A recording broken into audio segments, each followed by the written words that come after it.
امس بلا حديد كانت موجوده بالكويت، مو بس قال بلا نيوز الا قال حتى السوشيال ميديا. وانا ما راح اتكلم اصلا على بلا حديد، بل راح اتكلم على الناس اللي علقوا وبقذاره ووقاحه وتفاهه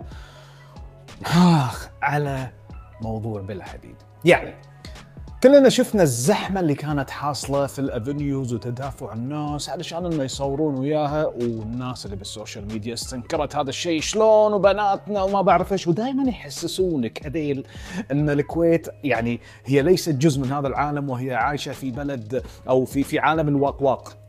فهمتوا علي؟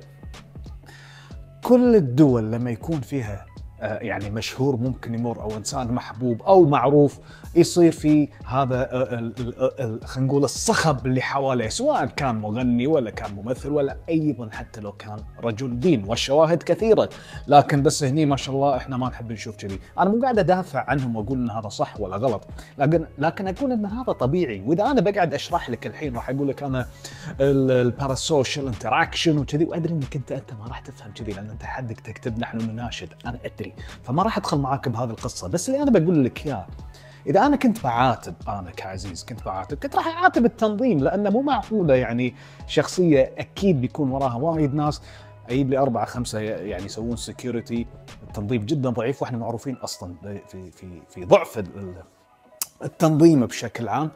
زائد ليش اقعد اغلط على ناس بطريقه عنصريه وبطريقه فوقيه؟ انت ما تفهم كذي. اي واحد علق بطريقه سلبيه انا اقول لك اياها، انت واحد مو تدري ليش؟ لان اغلبهم كانوا رايحين يبون يستانسون، زهقوا وما يسمعون اخبار سيئه، واغلبهم من الصغار. تبي تروح تسودها عليهم؟